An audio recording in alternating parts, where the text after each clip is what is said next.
नमस्कार, DD news में आपका स्वागत है। मैं हूं चंद्रशेखर जोशी और आइए सबसे पहले आपको दिखाते हैं इस वक्त की हेडलाइंस। जोहान्सबर्ग में इप्सा शिखर सम्मेलन, प्रधानमंत्री नरेंद्र मोदी, ब्राजील के राष्ट्रपति लूला दा सिल्वा और दक्षिण अफ्रीका के राष्ट्रपति हुए शामिल। त्रिपक्षीय सहयोग बढ़ाने पर हुई चर्चा। दक्षिण अफ्रीका के राष्ट्रपति के साथ पीएम की द्विपक्षीय बैठक।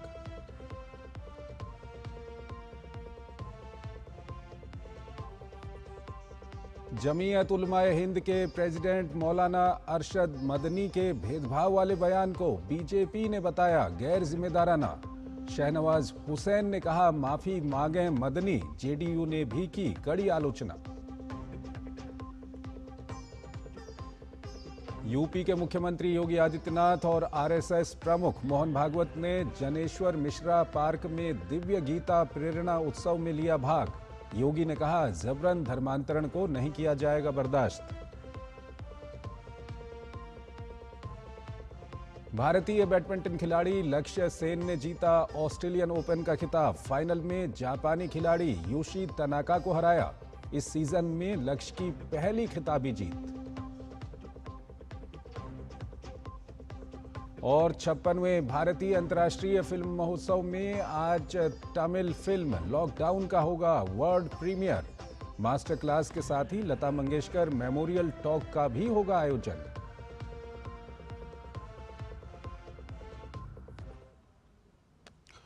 और आइए अब खबरों को विस्तार से देखते हैं। प्रधानमंत्री नरेंद्र मोदी ने दक्षिण अफ्रीका के जोहान्सबर्ग में भारत, ब्राजील, दक्षिण अफ्रीका इप्सा शिखर सम्मेलन में हिस्सा लिया। बैठक में ब्राजील के राष्ट्रपति लूला दा सिल्वा और दक्षिण अफ्रीका के राष्ट्रपति सिरिल रामाफोसा ने भी हिस्सा लिया। इस दौरान तीनों देशों के बीच विभिन्न क्षेत्रों में सहयोग बढ़ाने पर चर्चा हुई। ये त्रिपक्षीय मंच एशिया, दक्षिण अमेरिका और अफ्रीका के 3 प्रमुख देशों को सहयोग के लिए करीब लाने की दिशा में बड़ा कदम है।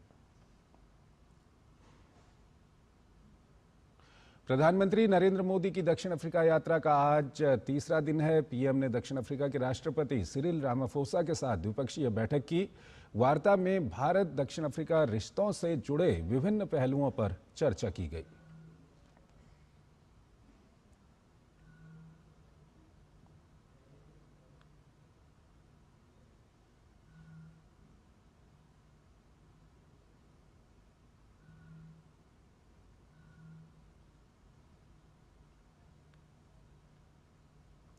प्रधानमंत्री मोदी ने लोकसभा स्पीकर ओम बिरला को जन्म दिवस की शुभकामनाएं दी हैं। प्रधानमंत्री ने सोशल मीडिया प्लेटफॉर्म एक्स पर लिखा कि जन्मदिन पर लोकसभा अध्यक्ष ओम बिरला को शुभकामनाएं।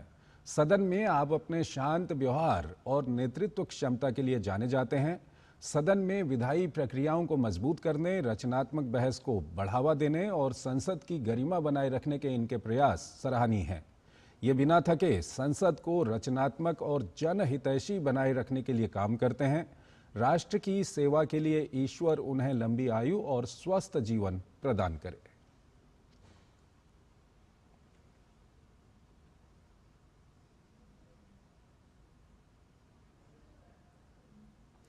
और जैसा कि हम आपको लगातार जानकारी दे रहे हैं कि प्रधानमंत्री दक्षिण अफ्रीका में हैं और हमारे साथ हमारे संवाददाता अखिलेश सुमन जुड़ रहे हैं, उनसे हम बातचीत करेंगे। अखिलेश, आज के दिन की अगर हम बात करें तो आज अभी तक क्या कुछ महत्वपूर्ण कार्यक्रम रहे हैं प्रधानमंत्री के, और आने वाले समय में अभी क्या कुछ महत्वपूर्ण कार्यक्रम हैं? देखिए, आज का दिन भी बहुत ही महत्वपूर्ण रहा प्रधानमंत्री नरेंद्र मोदी और भारत के लिहाज से देखें तो कि सबसे पहली बैठक आज हुई दक्षिण अफ्रीका के राष्ट्रपति सिरिल रामाफोसा के साथ। आमतौर पर बैठक हो जाती है मेजबान देश के साथ पहले ही, लेकिन चूंकि G20 का कार्यक्रम काफी कह सकते हैं कि बिजी रखा उनको, तो इसलिए आज दूसरे दिन तय किया है कि दूसरे दिन सुबह होगा। दूसरे दिन सुबह बैठक हुई और निश्चित तौर पर दक्षिण अफ्रीका और भारत के बीच में जो संबंध है उन संबंधों को और मजबूत करने में ये बैठक काफी कामयाब रही।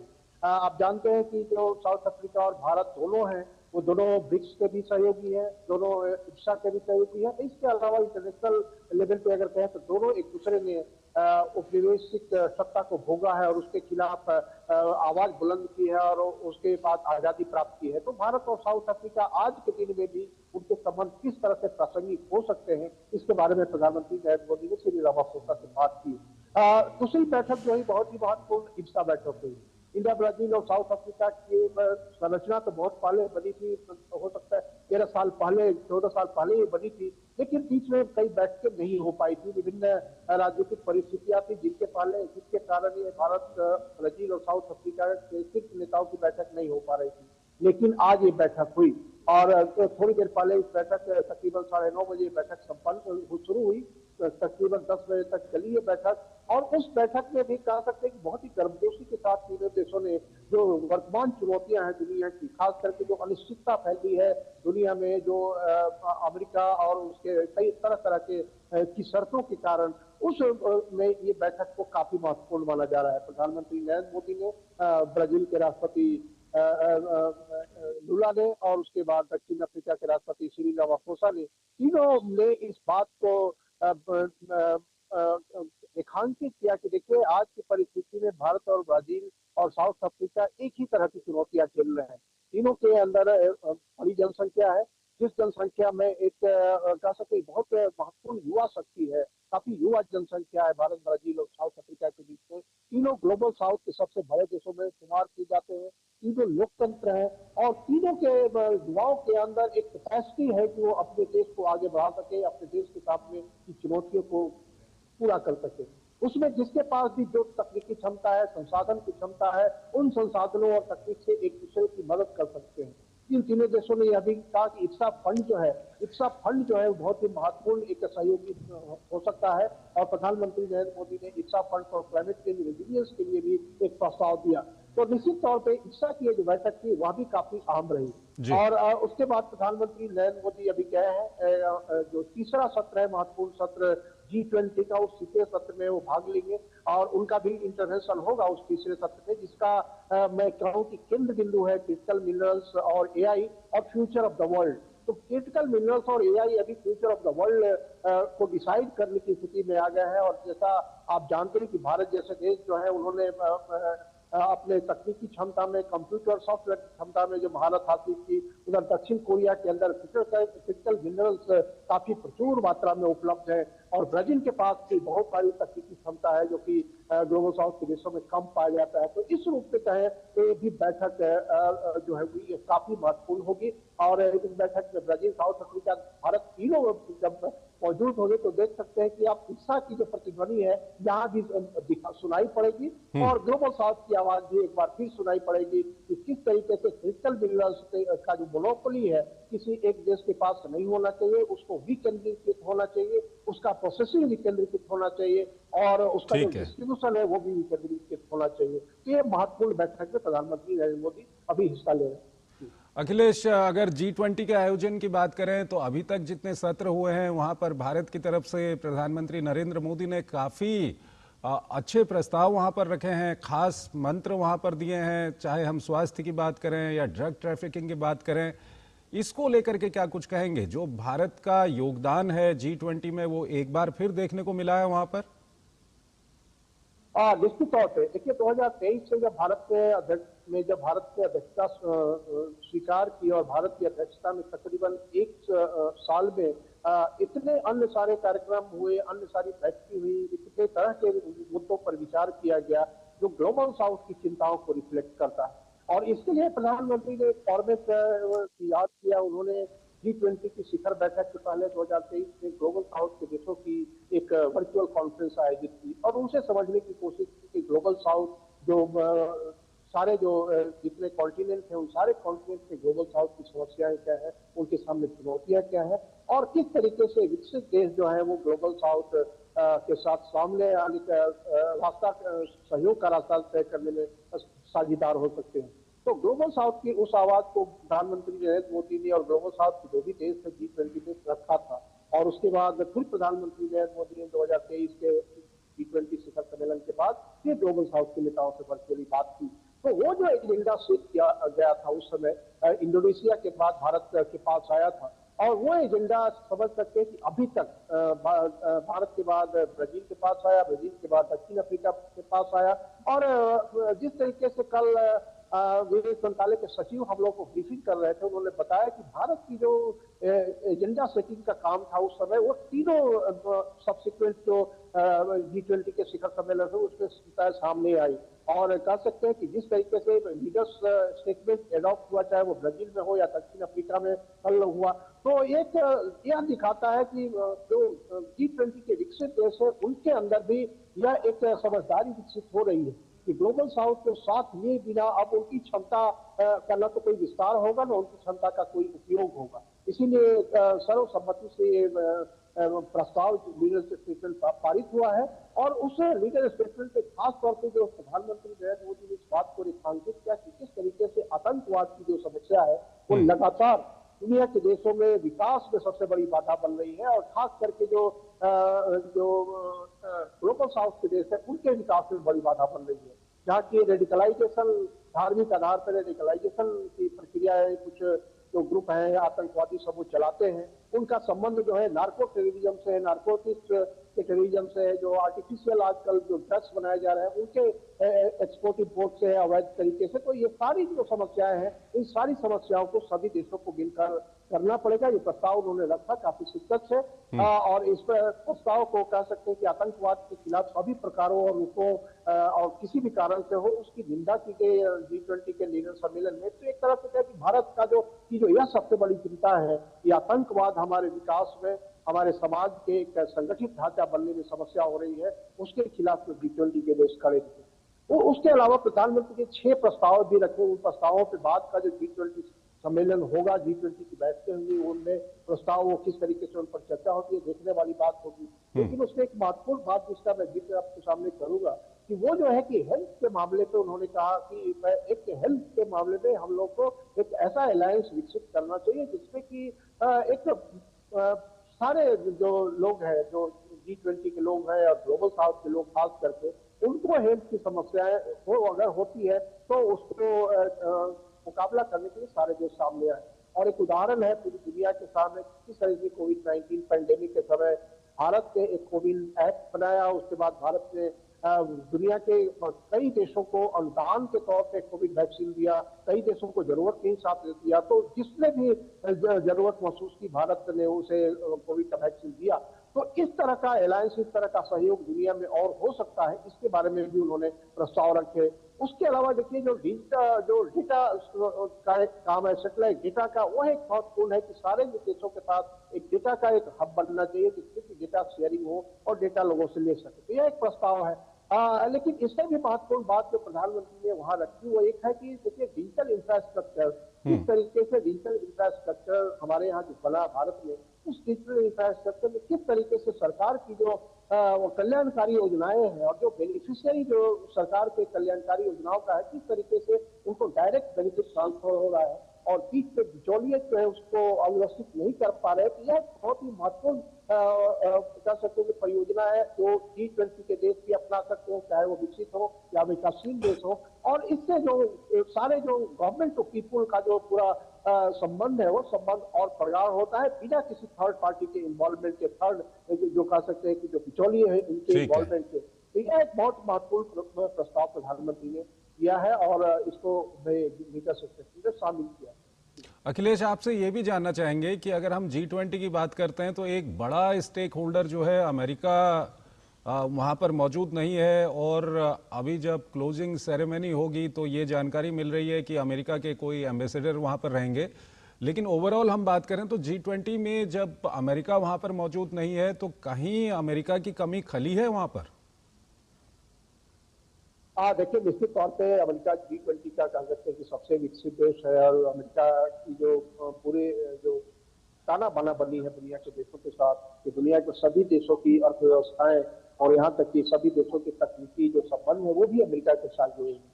तो निश्चित तौर पे अमेरिका की अनुपस्थिति जो है वो G20 के लिए एक चिंता का विषय है, क्योंकि G20 की जब स्थापना हुई थी 1999 में, एक एशियन क्राइसिस हुआ था। उस एशियन क्राइसिस के वजह से जो स्थितियां पैदा हुई थी उसके बाद की G20 की बात सोची गई और उसके बाद अमेरिका में ही पहला G20 शिखर सम्मेलन हुआ वाशिंगटन में।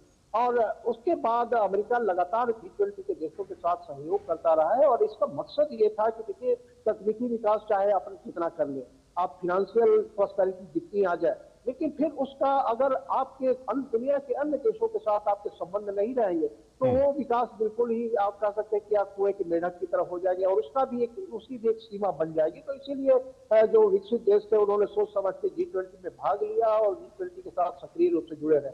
आज अमेरिका का जो पूरा ठीक है। मामला है वो अमेरिका के राष्ट्रपति की जो पूरी जो रणनीति है, उस रणनीति में वो लगता है कि G20 को वो बहुत महत्वपूर्ण नहीं मान रहे, इसलिए उन्होंने एक तरीके से एक धमकी भी दी थी कि कोई ज्वाइंट स्टेटमेंट नहीं करना है।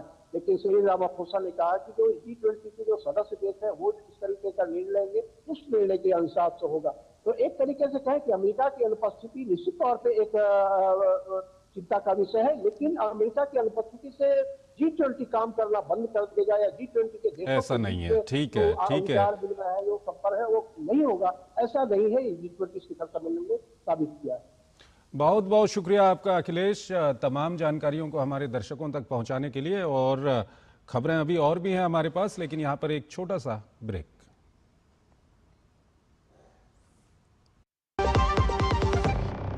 जरा सी हंसी दुलार जरा सा the taste of India, जरा सी अनबन प्यार जरा सा the taste of India, यही तो अमूल है स्वाद इंडिया का, यही तो अमूल है taste of India, taste of India।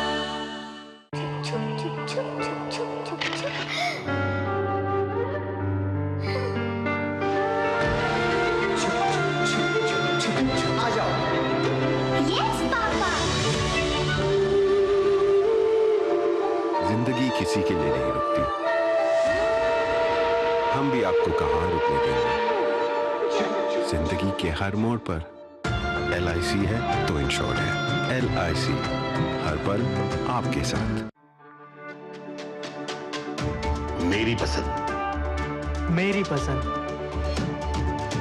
मेरी पसंद, मेरी पसंद, हमारी पसंद, हम सबकी पसंद। मजबूत देश का मजबूत सरिया हो गया स्टील। स्वागत है आपका ब्रेक के बाद। विदेश मंत्री डॉक्टर एस जयशंकर ने यूक्रेन के विदेश मंत्री एंड्री सिबिहा के साथ टेलीफोन पर बातचीत की। दोनों मंत्रियों ने द्विपक्षीय संबंधों और मानवीय सहायता से जुड़े मुद्दों पर भी चर्चा की। साथ ही दोनों के बीच यूक्रेन संघर्ष से जुड़े ताज़ा हालात और मौजूदा भू राजनीतिक स्थिति पर विस्तार से बातचीत हुई। विदेश मंत्री एस जयशंकर ने यूक्रेन संघर्ष को शीघ्र समाप्त करने और स्थायी शांति की स्थापना के लिए भारत के समर्थन को दोहराया।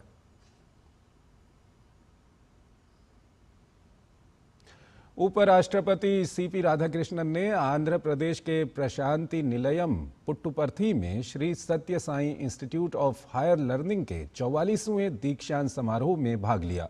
अपने संबोधन में उपराष्ट्रपति ने कहा कि श्री सत्य साई बाबा ने एक ऐसी शिक्षा प्रणाली की कल्पना की थी जहां सेवा एक दायित्व नहीं बल्कि जीवन जीने का एक तरीका हो। एक ऐसी प्रणाली जो निस्वार्थता, निष्ठा और उत्कृष्टता के लिए प्रतिबद्ध मनुष्यों का पोषण करे। युवाओं से नशे की लत से दूर रहने का आह्वान करते हुए उन्होंने नशे को ना कहें संदेश दोहराया। उन्होंने छात्रों से भारत के आध्यात्मिक मूल्यों, मानवता, अनुशासन और समर्पित जीवन शैली के दूत बनने का आग्रह किया।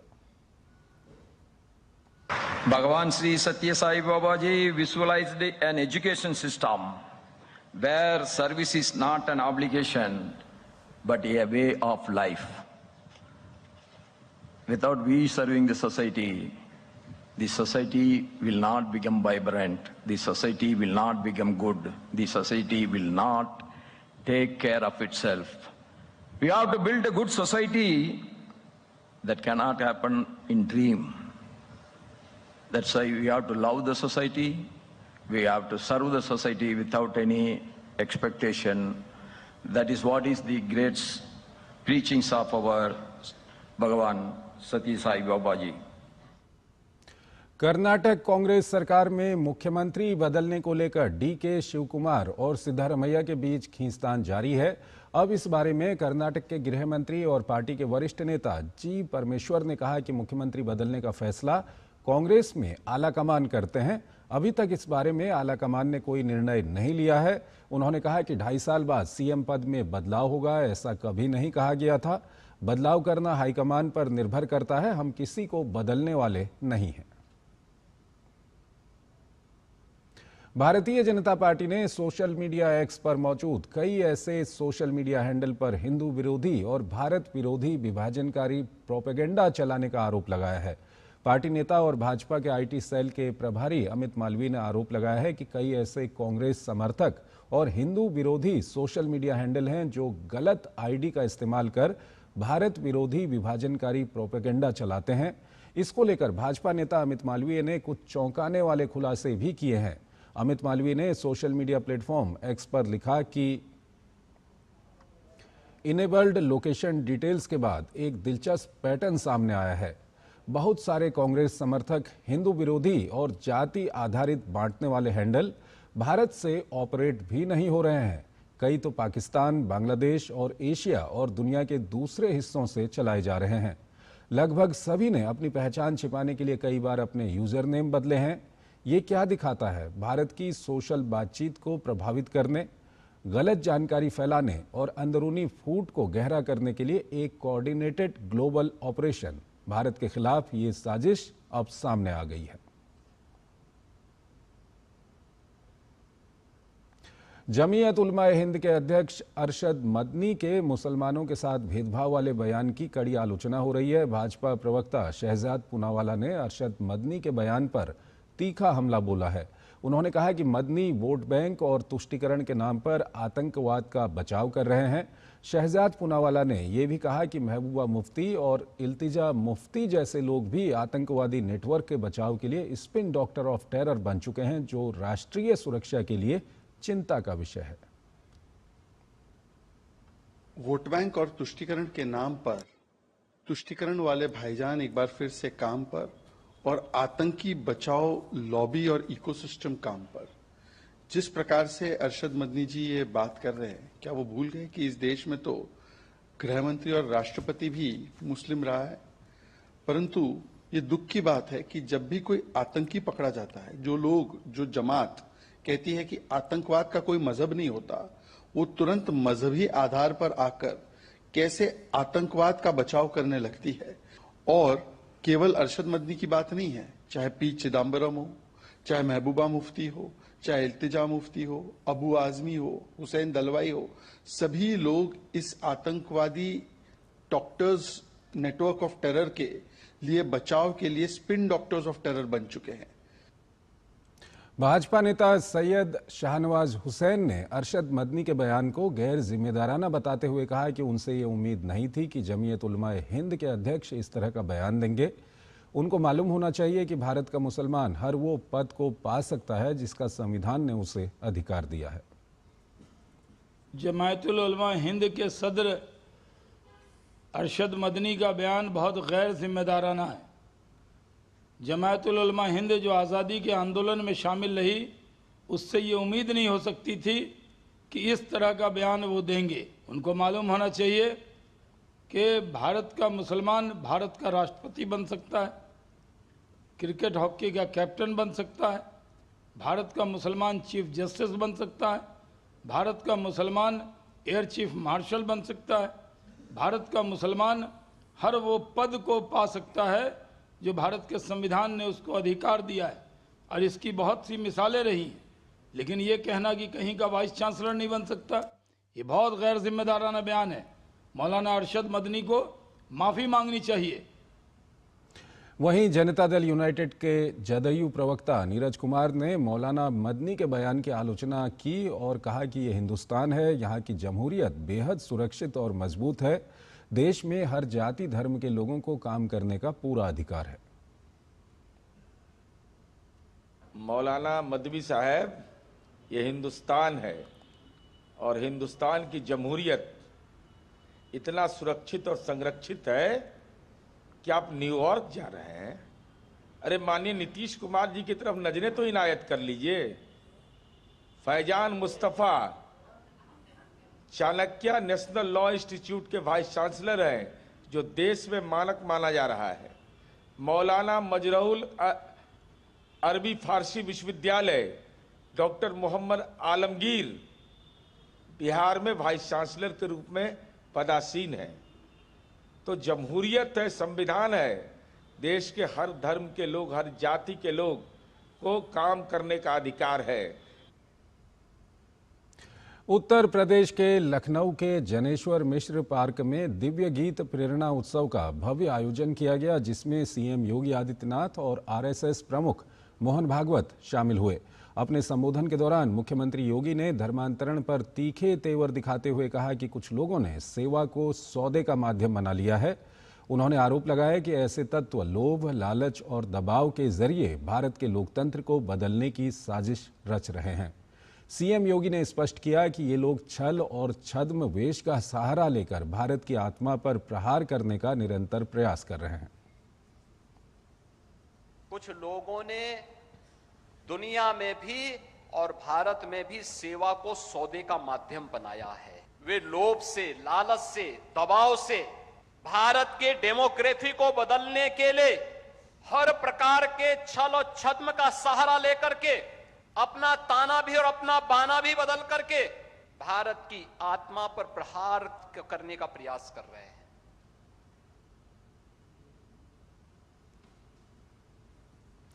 वहीं आरएसएस प्रमुख मोहन भागवत ने भी कार्यक्रम को संबोधित करते हुए स्पष्ट शब्दों में कहा कि भारत एक हिंदू राष्ट्र है और हम सब हिंदू समाज का हिस्सा हैं। उन्होंने स्वयं सेवकों को प्रेरित करते हुए कहा कि सभी दुविधाओं और चिंताओं को त्याग कर केवल धर्म, देश और ईश्वर के लिए अपना कर्तव्य निभाना चाहिए। भागवत ने जोर देकर कहा कि कार्य करते समय फल की अपेक्षा नहीं करनी चाहिए, बल्कि आत्मसम्मान की रक्षा को प्राथमिकता देनी चाहिए। लाभ हानि, यश अपयश, राग द्वेष सबकी चिंता छोड़ के इन दुविधाओं से बाहर निकलकर धर्म के लिए, देश के लिए, ईश्वर के लिए, अपने आत्मा के सम्मान के लिए हमको अपना कर्तव्य करते रहना है। उससे क्या मिलेगा ये सवाल नहीं करना, अपना धर्म चलना। हम भारत के लोग हैं, हम हिंदू समाज है, हम हिंदू राष्ट्र है। हम सारी दुनिया को सेवा का संदेश देंगे, त्याग का संदेश देंगे, धर्म का संदेश देंगे। वैसा हमारा जीवन होगा, उससे दुनिया सीखेगी। उत्तर प्रदेश के मुख्यमंत्री योगी आदित्यनाथ ने प्रदेश के सभी जिलाधिकारियों को अवैध घुसपैठ पर त्वरित और सख्त कार्रवाई के स्पष्ट निर्देश जारी किए हैं। उन्होंने कहा कि प्रदेश की कानून व्यवस्था, राष्ट्रीय सुरक्षा और सामाजिक समरसता सर्वोच्च प्राथमिकता है और किसी भी प्रकार की अवैध गतिविधि को बर्दाश्त नहीं किया जाएगा। मुख्यमंत्री ने निर्देश दिए हैं कि प्रत्येक जिला प्रशासन अपने क्षेत्र में रहने वाले अवैध घुसपैठियों की पहचान सुनिश्चित करे और नियमानुसार कार्रवाई शुरू करे। मुख्यमंत्री ने यह भी निर्देश दिया है कि घुसपैठियों को रखने के लिए प्रत्येक जनपद में अस्थायी डिटेंशन सेंटर बनाए जाएं। मुख्यमंत्री ने कहा कि डिटेंशन सेंटर में रखे गए अवैध घुसपैठियों को तय प्रक्रिया के तहत उनके मूल देश भेजा जाएगा।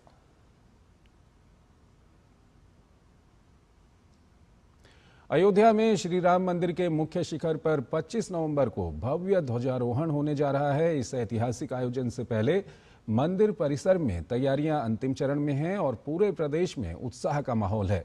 उत्तर प्रदेश के मुख्यमंत्री योगी आदित्यनाथ ने इस अवसर पर देशवासियों को शुभकामनाएं दी हैं। उन्होंने सोशल मीडिया प्लेटफॉर्म एक्स पर तस्वीर साझा करते हुए लिखा कि अयोध्या धाम का नाम फिर से इतिहास के पृष्ठ पर स्वर्णिम अक्षरों में अंकित होगा। सीएम ने कहा कि प्रधानमंत्री नरेंद्र मोदी के मार्गदर्शन में अयोध्या धाम में होने वाला हर कार्य प्रभु श्री राम के जीवन मूल्यों से प्रेरित है। उन्होंने आगे प्रदेश की समृद्धि की कामना करते हुए लिखा कि धर्म ध्वजा की पुनर्स्थापना से प्रदेश में सुख, शांति और समृद्धि का नया युग आरंभ हो।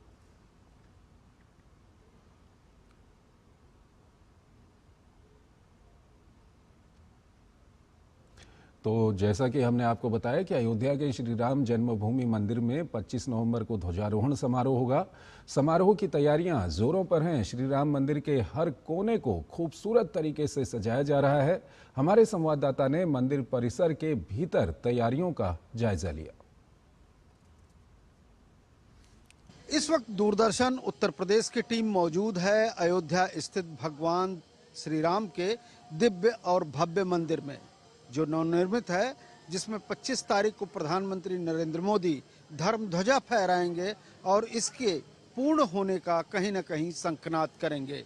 हमारे पीछे आप ठीक देख सकते हैं कि मंदिर का निर्माण कार्य लगभग पूरा हो चुका है। शिखर पर जहां पताका फहराई जानी है, वहां पर भी तेज रोशनी के साथ लोगों को जो है इस बात का उद्बोध कराया जा रहा है कि 25 तारीख को प्रधानमंत्री आकर के यहीं पर जो है ध्वजारोहण करेंगे।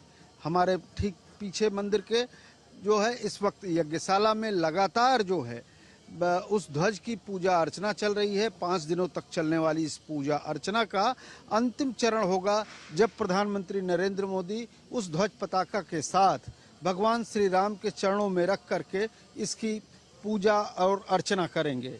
शास्त्रों में यह विदित है कि यदि मंदिर के कपाट बंद हैं और श्रद्धालु वहां पर पहुंचते हैं तो धर्म ध्वजा और कलश के दर्शन मात्र से ही उन्हें इस भव्य मंदिर और भगवान के दिव्य दर्शन के लाभ की प्राप्ति होती है। 25 नवंबर को प्रधानमंत्री नरेंद्र मोदी न केवल भगवान श्री राम के भव्य दिव्य मंदिर पर ही धर्म ध्वजा फहराएंगे, बल्कि त्रेता युग के उन महान ऋषियों की भी जो सप्त ऋषि आश्रम बनाया गया है, वहां पर भी आकर के हर मंदिर में वो धर्म ध्वजा फहराएंगे। लगभग 7000 से अधिक अतिथि यहां पर उस दिन मौजूद रहेंगे। एक बार फिर से प्राण प्रतिष्ठा के उस अवसर को पाने के लिए लालायित अयोध्या पूरी तरह से सजाई जा चुकी है और इसके साथ ही राम के भव्य मंदिर के निर्माण के बाद इस पूरे मंदिर परिसर को सजाया जा रहा है।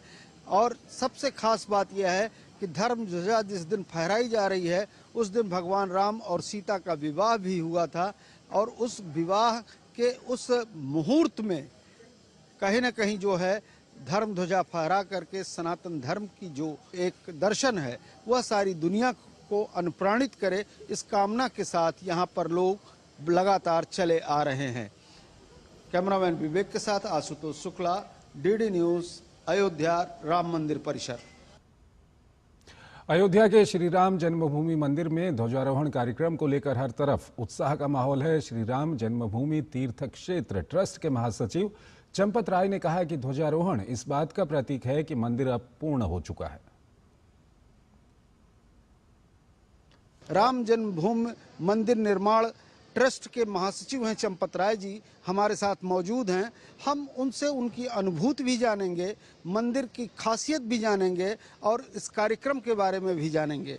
चंपत राय जी, भूमि पूजन, प्राण प्रतिष्ठा और अब ध्वज फहराया जाना, ये तीसरा अवसर होगा जब भारत के प्रधानमंत्री नरेंद्र मोदी यहाँ पर मौजूद होंगे। क्या कुछ कार्यक्रम 25 नवंबर को लेकर के है? भारत के माननीय प्रधानमंत्री नरेंद्र भाई मोदी 25 नवंबर के पहले 4 बार मंदिर में आ चुके हैं। 5 अगस्त 2020 को भूमि पूजन पर आए, उसके पश्चात एक बार दीपोत्सव पर आए, उसके पश्चात रामलला की प्रतिमा की प्राण प्रतिष्ठा 22 जनवरी 2024 को प्रधानमंत्री आए और एक बार जब चुनाव का माहौल था तब भी माननीय प्रधानमंत्री राम जन्मभूमि मंदिर के दर्शन करने आए। 4 बार आ चुके हैं, 5वां अवसर है और ये किसी भी मंदिर के लिए सार्वजनिक होने का सबसे अंतिम प्रसंग है ध्वजारोहण। ध्वजारोहण इस बात का प्रतीक है कि अब मंदिर पूर्ण हो चुका है, कंस्ट्रक्शन इज कंप्लीट। ये अवसर है, बहुत अच्छी तैयारियां हैं। 6000 से अधिक समाज के उन बंधुओं को बुलाया है, तो समाज का एक बहुत ही सामान्य वर्ग वो इस आयोजन का साक्षी बनेगा। राष्ट्रीय स्वयंसेवक संघ के सरसंघचालक डॉक्टर मोहन भागवत इस अवसर पर उपस्थित रहेंगे। उत्तर प्रदेश की माननीय राज्यपाल महोदया आनंदीबेन पटेल उत्तर प्रदेश के मुख्यमंत्री योगी आदित्यनाथ जी भी इस अवसर पर उपस्थित रहेंगे। हमने कुछ अन्य भी महत्वपूर्ण लोगों को बुलाया है। चंपत जी, दूरदर्शन उत्तर प्रदेश से बात करने के लिए आपको बहुत बहुत धन्यवाद। धन्यवाद। जिस तरह से मर्यादा पुरुषोत्तम भगवान श्री राम की ख्याति रही है, भगवान श्री राम जन जन के राम थे, उसी तरह से 25 नवंबर की व्यवस्था भी है कि जन जन यहाँ पर आकर के आलोकित हो सके, इस बात को लेकर के कि 550 वर्षों बाद भगवान मर्यादा पुरुषोत्तम श्री राम का भव्य और दिव्य मंदिर यहाँ पर बनकर तैयार हुआ है। कैमरामैन विवेक के साथ आशुतोष शुक्ला, डीडी न्यूज, अयोध्या। पश्चिम बंगाल के राज्यपाल सीवी आनंद बोस ने बंगाल में एसआईआर के बीच बीएलओ के कथित तौर पर आत्महत्या करने की घटना पर भी प्रतिक्रिया दी। राज्यपाल ने कहा कि बीएलओ आत्महत्या मामले पर मुख्यमंत्री ममता बनर्जी के बयान की जांच होनी चाहिए।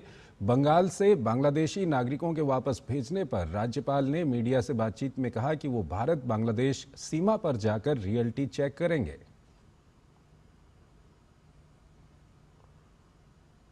See, in such situations, it is better to avoid knee-jerk reactions.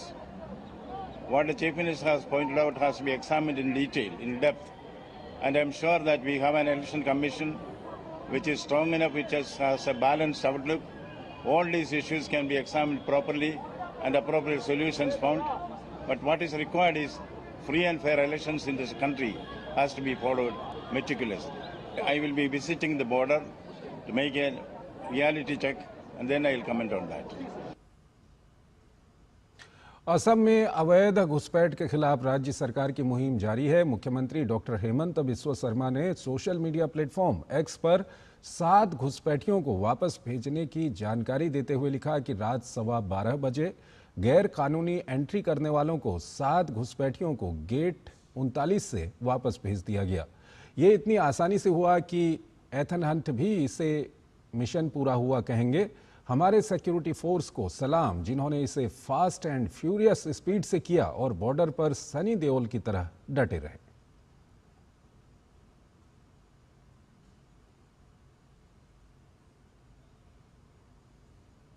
Rajasthan के गांवों व दूरस्थ क्षेत्रों में चल रहे मतदाता सूची विशेष गहन पुनरीक्षण अभियान में बूथ लेवल अधिकारी घर घर जाकर सूची के शुद्धिकरण का काम कर रहे हैं। 4 नवंबर से शुरू इस मुहिम में जिम्मेदारी समय से पहले और उत्कृष्ट ढंग से पूरी करने वाले 78 बीएलओ को जिला निर्वाचन अधिकारियों व मुख्य निर्वाचन अधिकारी की मौजूदगी में वीडियो कॉन्फ्रेंस के माध्यम से सम्मानित किया गया।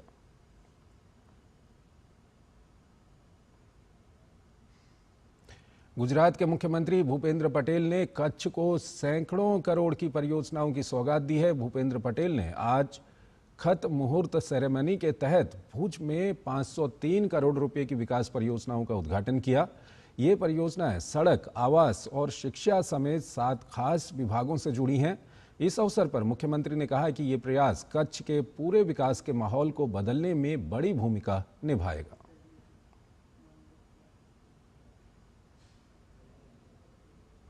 दुबई एयर शो में शहीद हुए कांगड़ा जिले के विंग कमांडर नमांश सियाल का अंतिम संस्कार पूरे सैन्य सम्मान के साथ आज उनके पैतृक गांव में होगा। उनका पार्थिव शरीर गग्गल हवाई अड्डे से उनके पैतृक गांव पटियालकड़ पहुंच गया।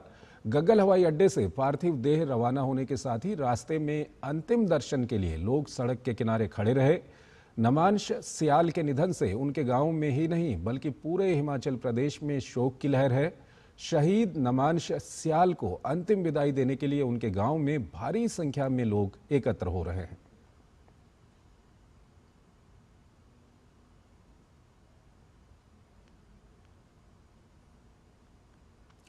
शिक्षा मंत्रालय की ओर से काशी तमिल संगमम 4.0 का आयोजन 2 दिसंबर को होने जा रहा है। ये पहल प्रधानमंत्री नरेंद्र मोदी के विजन से प्रेरित है और तमिलनाडु व काशी के बीच सभ्यतागत, सांस्कृतिक और भाषाई संबंधों को और मजबूत करती है और ये एक भारत श्रेष्ठ भारत की भावना को दर्शाता है। कार्यक्रम आईआईटी मद्रास और बीएचयू वाराणसी के समन्वय से आयोजित किया जा रहा है। काशी तमिल संगमम भारत की 2 प्राचीन ज्ञान परंपराओं को जोड़ने वाला सांस्कृतिक सेतु बन चुका है।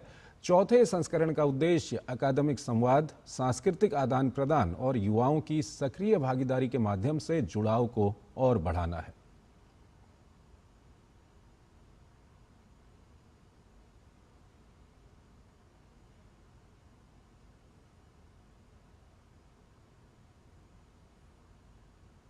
अमेरिकी शुल्क से प्रभावित उद्योगों को लेकर केंद्र सरकार की ओर से बड़ी खबर सामने आ रही है। वाणिज्य एवं उद्योग मंत्री पीयूष गोयल ने कहा कि 25,060 करोड़ रुपए के निर्यात संवर्धन मिशन ईपीएम के विस्तृत दिशा निर्देश संभवतः अगले सप्ताह जारी हो सकते हैं। गोयल ने बताया कि निर्यात संवर्धन मिशन के दिशा निर्देश बहुत जल्द जारी होंगे। इस मिशन के तहत उन क्षेत्रों को प्राथमिकता दी जाएगी जो हाल में वैश्विक शुल्क वृद्धि से सबसे ज्यादा प्रभावित हुए हैं। इनमें कपड़ा, चमड़ा, आभूषण, इंजीनियरिंग सामान और समुद्री उत्पाद शामिल हैं। इन क्षेत्रों को अमेरिकी बाजार में भारी चुनौती का सामना करना पड़ रहा है। ऊंचे आयात शुल्क की वजह से अक्टूबर में अमेरिका को भारत का माल निर्यात 8.58% घटकर 6.3 अरब डॉलर रह गया। गोयल ने कहा कि 5 दिसंबर को रूस का एक बड़ा प्रतिनिधिमंडल आ रहा है। सरकार अलग अलग तरीकों से प्रभावित क्षेत्रों को सहारा दे रही है। गौरतलब है कि पीयूष गोयल इस समय इजराइल में हैं और वो 60 सदस्यीय प्रतिनिधिमंडल के साथ द्विपक्षीय व्यापार और निवेश बढ़ाने के तरीकों पर चर्चा कर रहे हैं। राष्ट्रीय मुक्त विद्यालयी शिक्षा संस्थान यानी NIOS अपना 36वां स्थापना दिवस मना रहा है। केंद्रीय शिक्षा मंत्री धर्मेंद्र प्रधान ने समारोह को संबोधित करते हुए कहा कि NIOS राष्ट्रीय शिक्षा नीति 2020 के क्रियान्वयन में बड़ी भूमिका निभा रहा है।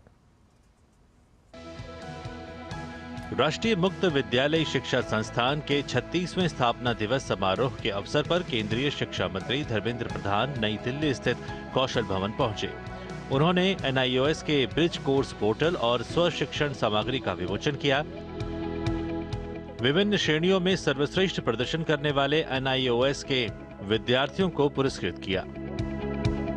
इस अवसर पर उन्होंने कहा कि NIOS को शिक्षण पद्धति को लचीला बनाने की जरूरत है। साथ ही NIOS को विकसित भारत के निर्माण में नई पीढ़ी को ज्ञान के साथ जोड़ने की आवश्यकता है। आने वाले 25 साल में 25 साल के अंदर की कोई भी बच्चा उस स्कूल एजुकेशन सिस्टम से बाहर ना जाए।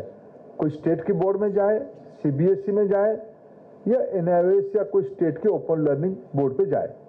इसकी एक फ्रेमवर्क बनाने के लिए, इसके लिए एडमिनिस्ट्रेटिव फ्लेक्सिबिलिटी NIOS को एक बेंचमार्क करके बनाने पड़ेगा।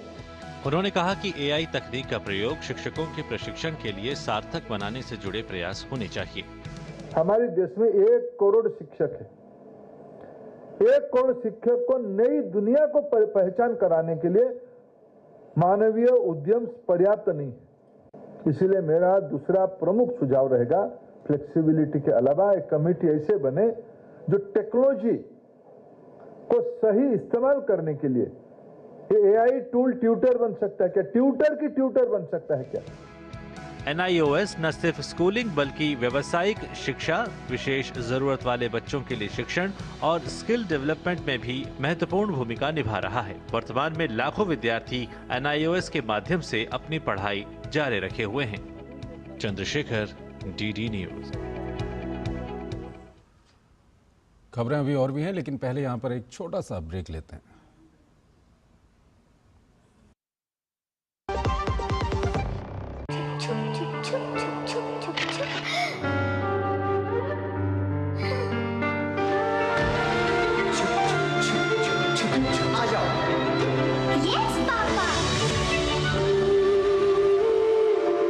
जिंदगी किसी के लिए नहीं रुकती, हम भी आपको कहां रुकने देंगे। जिंदगी के हर मोड़ पर LIC है तो इंश्योर्ड है। LIC हर पल आपके साथ। जब धरती चीर कर निकलता है लोहे का पत्थर और मिलता है मोंगिया के जोश से, फिर तपता है, पिघलता है और बनता है फौलाद। अब होता है सरिया सारी खूबियों के साथ। मोंगिया स्टील, मजबूत देश का मजबूत सरिया। कौन है जो जोड़े देश को? विकसित भारत का विकसित भारत।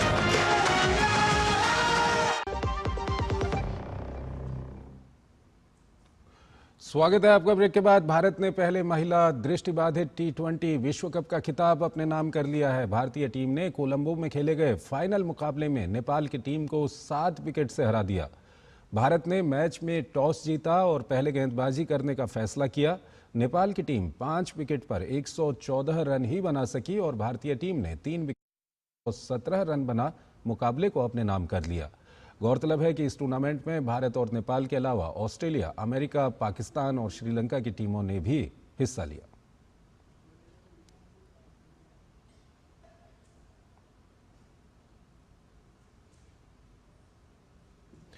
और हमारे संवाददाता गौरव हमारे साथ जुड़ रहे हैं, उनसे हम बातचीत करेंगे। गौरव, महिला विश्व कप या पुरुष विश्व कप की हम बात करते हैं, आज जो ये खिताब भारत ने जीता है इसको किस तरह से आप डिफाइन करेंगे, क्योंकि ये हम कहें तो ये उन विश्व कप से भी काफ़ी महत्वपूर्ण है।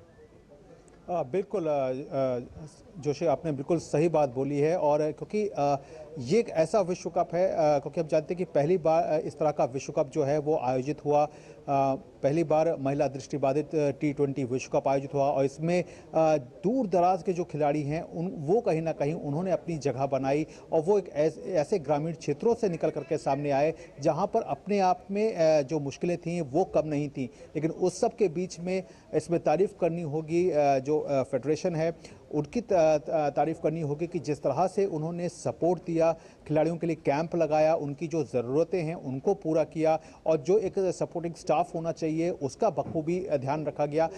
इन खिलाड़ियों का अगर कैंप की बात करें तो दिल्ली में इनके कैंप लगे थे इस विश्व कप में जाने से पहले और दिल्ली के बाराखंबा रोड पर स्थित मॉडर्न स्कूल जो है वहाँ पर इनका कैंप को लगाया गया ताकि जो ज़रूरतें हों, जो किसी तरह की भी जो ख़ास जो तकनीक की ज़रूरत हो या सपोर्टिंग स्टाफ की ज़रूरत हो या किसी तरह की अन्य कोई आवश्यकता हो, उसको तुरंत जो है वो पूरा किया जा सके, इन सब का बखूबी ध्यान रखा गया। तो ये कह सकते हैं एक बड़ी जीत जो है वो इस नज़रिए से टीम के सामने है। और इस टीम ने पहले भी अपने आप को सामने रखा है, विभिन्न अगर देखा जाए विभिन्न खेल प्रतियोगिताओं के माध्यम से अगर देखा जाए तो ये तो पहली मर्तबा था कि महिला T20 दृष्टिबाधित विश्व कप जो था वो पहली बार ये आयोजित हुआ। लेकिन इससे पहले जो वनडे की जो सीरीज़ होती रही हैं इनकी, उसमें भी ये टीम जो है वो अपने आप को नए सिरे से सामने रखती रही है, लगातार अपने आप को नया एक कहना चाहिए एक पहचान जो है वो देती रही है। तो कुल मिलाकर के भले ही जीत नेपाल के, क्योंकि नेपाल इस कहना चाहिए कि जो ये जो मोड है इसमें काफ़ी एक स्ट्रॉन्ग टीम जो है वो मानी जाती है। इसके अलावा ऑस्ट्रेलिया की टीम भी जो थी वो भी इस टूर्नामेंट में काफ़ी स्ट्रॉन्ग टीम थी, तो उस टीम को उन्होंने सेमीफाइनल में हराया, फिर नेपाल को आकर के फाइनल में हराया। और जब टीम ये यहाँ से जा रही थी तो इस बात का भरोसा इस टीम ने ज़रूर दिया था कि हम कप के साथ ही वापस लौटेंगे और वही बात जो है वो यहाँ पर निकल करके सामने आई है। जी गौरव, अगर हम दृष्टिबाधित खिलाड़ियों की बात करें तो किस तरह का, क्योंकि जो महिला विश्व कप है, पुरुष विश्व कप है या महिला क्रिकेट की टीम है, पुरुष क्रिकेट की टीम है, उसके बारे में तो लोग जानते हैं, इसके स्ट्रक्चर को लेकर के थोड़ा सा बताइएगा, किस तरह का प्रोत्साहन इनको देश में मिलता है और किस तरह से इनको आगे बढ़ाया जाता है। देखिए, अगर जोशी अगर बात करें तो इसका जो खेल और जो स्वरूप होता है वो भी अलग होता है और इसमें एक अलग तरीके की जो संरचना है वो हमें देखने को मिलती है। बहुत ज़्यादा इसमें कहना चाहिए कि जो प्रेशर जो सिचुएशन जो हम आमतौर पर देखते हैं जो क्रिकेट के मैदान पर दिखता है वो यहाँ पर उतनी सिचुएशन वैसी क्रिएट नहीं होती है। लेकिन फिर भी क्योंकि दोनों ही टीमों के पास एक ऐसी क्षमता होती है कि अपने आप को नए सिरे से सामने रखने की, तो इसके लिए विशेष कहना चाहिए कि जो कोचिंग स्टाफ होता है उसका काम जो होता है वो काफ़ी ज़्यादा बड़ा हो जाता है, क्योंकि खिलाड़ियों को कहना चाहिए कि जिस तरह से तकनीकी रूप से यहाँ पे एक सक्षम बनाने की बहुत ज़्यादा आवश्यकता जो होती है वो इस फॉर्मेट में देखने को मिलती है कि गेंद किस तरफ आएगी, कैसे आप गेंद को जब आपको अगर अपने आप को आगे बढ़ाना है या बल्लेबाजी जब करनी है तो किस तरह से स्ट्रोक लगाना है, किस तरह से आपको अपने रनों को बनाना है, किस तरह से रन पूरा करना है। इसके लिए टेक्नोलॉजी जो है वो काफ़ी ज़्यादा एक तो यूज़ की जाती है कहीं ना कहीं, साथ ही साथ खिलाड़ी खिलाड़ियों को एक उनकी जो समझने की जो क्षमता है इसमें, उसको भी मजबूती देने के लिए मेंटल जो ट्रेनर होते हैं वो भी कहीं ना कहीं यहाँ पर साथ होते हैं,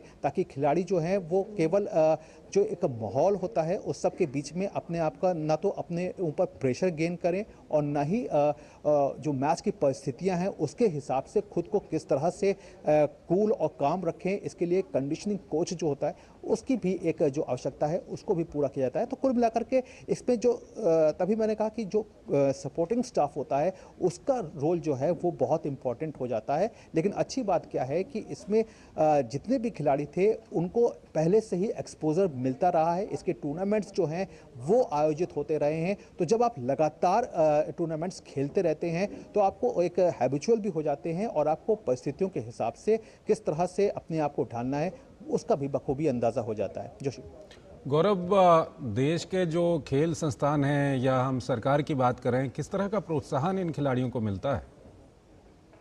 देखिए, इसमें जाहिर तौर पर अब हम देखेंगे कि किस तरह अब ये जब खिलाड़ी कोई भी ट्रॉफी वैसे जीत कर आते हैं तो कहीं ना कहीं उन्हें सम्मान करने का दौर जो है वो देखने को मिलता है।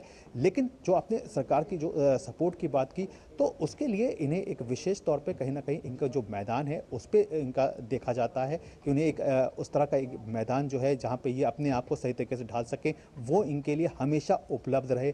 दूसरी बात क्या होती है कि इन्हें आर्थिक तौर पर किसी तरह की कोई दिक्कत पेश ना आए, उसका भी कहीं ना कहीं जो ध्यान है वो भी सरकार के द्वारा रखा जाता है। और समय समय पर इन खिलाड़ियों से कहीं ना कहीं बातचीत भी की जाती है, उनसे खुद भी पूछा जाता है कि उनको क्या किस तरह की दिक्कत है। क्योंकि जब ये टीम जा रही थी यहाँ से तो जब इनको भेजा जा रहा था, सेंड ऑफ सेरेमनी थी, तो उस वक्त भी इन खिलाड़ियों से बखूबी इस बात को जाना गया, समझा गया कि आप यहाँ तक आए हैं और यहाँ से आपको एक बड़ा माइलस्टोन जो है वो हासिल करना है।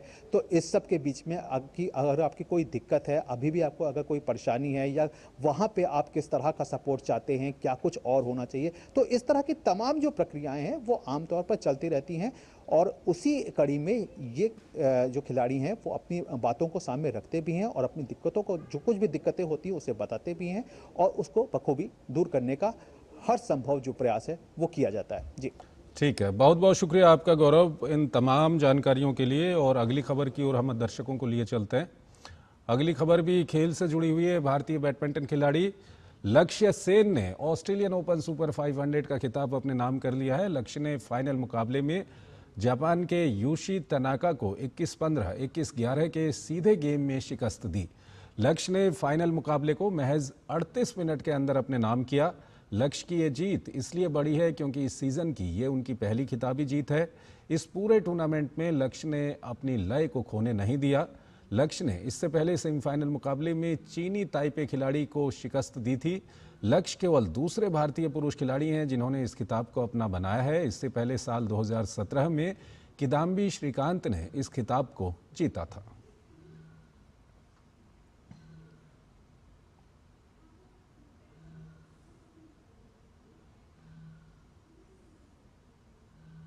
भारत के दिग्गज टेबल टेनिस खिलाड़ी अचंता शरद कमल के मुताबिक देश में टेबल टेनिस का खेल अब नए सिरे से अपनी जड़ों को जमा रहा है।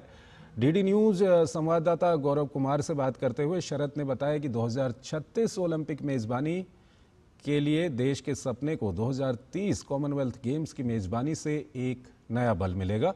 आप इस बातचीत को देखिए और मुझे इजाज़त दीजिए। नमस्कार। इस वक्त हमारे साथ ओलंपियन टेबल टेनिस खिलाड़ी शरद कमल हैं। आइए उनसे बात करते हैं और जानने की कोशिश करते हैं कि ग्लासगो कॉमनवेल्थ गेम्स को लेकर के वो भारतीय दल की तैयारी को किस तरह से देखते हैं। शरद, ग्लासगो कॉमनवेल्थ गेम्स अब करीब है, कह सकते हैं, एक सरगर्मियां तो तेज़ हो चुकी हैं। पिछला प्रदर्शन हमारा अब तक सही रहा है, लेकिन अब नए रूप में किस तरह से देखते हैं भारतीय दल की तैयारी को? बहुत ही अच्छा फ्यूचर है, भविष्य है हमारे लिए, बिकॉज बहुत सारे टैलेंटेड बच्चे हैं जो अच्छे खेल रहे हैं और जो सपोर्ट जो मिल रहा है गवर्नमेंट से, जो सपोर्टिंग स्टाफ से, जो स्पोर्टिंग इकोसिस्टम में जो है उनसे जो मिल रहा है, जो सपोर्ट मिल रहा है, वो काफ़ी अच्छा डायरेक्शन दिखा रहा है हमें इंडियन स्पोर्ट के लिए। और एट द सेम टाइम अभी ग्लासगो 2026 में लगभग 9 स्पोर्ट ही है, नॉर्मली और भी ज़्यादा होते हैं बट इस बार थोड़ा कम हो गया है, बट तब भी I think India has been progressing very well. अगर बात करें 2030 कॉमनवेल्थ गेम्स की, जिसकी मेज़बानी के तौर पर भारत को चुना गया है और इस पर अंतिम मोहर जो है 26 नवंबर को लग भी जाएगी, तो कितना बड़ा ये एक चेंज होगा? हालांकि हमने इसकी मेज़बानी की है 2010 में, लेकिन फिर भी अब आज के परिवेश में अगर बात करें तो कितना बड़ा चेंज और कितना बड़ा रेवोल्यूशन जो आएगा वो स्पोर्ट्स के इसमें आएगा? 2010 में जब हुई थी कॉमनवेल्थ गेम्स और हम जब खेल रहे थे वहाँ पे इंडिया में, तो वहाँ जो बच्चे आए थे देखने के लिए, आमने सामने देख पा रहे थे अपने स्पोर्ट्स स्टार्स को, और हम भी एज खिलाड़ियों के इससे इनके रूप से we were able to play very close with our family, with our friends. बल्कि जो हम फॉरेन लैंड्स में खेलते हैं उस बार हम इंडिया में खेल पा रहे थे, तो उससे जो इम्पैक्ट जो होती है स्पोर्ट के लिए, स्पोर्टिंग फील्ड के लिए, और जो सपोर्ट हमें मिलती है फैंस के दौरान, जो भी स्पोर्ट में इन्वॉल्व है, end of course the biggest support जो गवर्नमेंट से आती है, ये सब एक साथ होते हैं। देश में टेबल टेनिस के खेल को कितना बदलता हुआ देख रहे हैं? बहुत ही तेज़ बदल रही है, बहुत ही आगे जा रहे हैं। अभी आप देखेंगे तो दुनिया के वर्ल्ड नंबर 6 हैं हमारे मेन डबल में, वर्ल्ड नंबर 7 है मिक्स डबल में, और विमेन टीम में टॉप 8 में है, मेन टीम में टॉप 10 में है। तो काफ़ी अच्छा प्रोग्रेस है और बहुत ही अच्छे चांसेस हैं आगे आने वाले एशियन गेम्स में और ओलंपिक गेम्स में मेडल जीतने का। आपकी बहुत बहुत शुक्रिया। तो ये है शरद कमल, जिनका साफ तौर पर कहना है कि चांसेस जो है वो इंडिया के बहुत बेहतर करने के हैं, और एक वो बड़ी संजीवनी भी मानते हैं कि जिस तरह से 2030 की कॉमनवेल्थ गेम्स की मेज़बानी अहमदाबाद को मिली है, जिस पर अंतिम मोहर 26 नवंबर को लग जाएगी, तो वो मानते हैं कि ये एक बड़ा चेंज और बड़ा रेवोल्यूशन देश में स्पोर्ट्स के क्षेत्र में लेकर आएगी। कैमरामैन राहुल चोपड़ा के साथ मैं गौरव कुमार, DD न्यूज़, दिल्ली।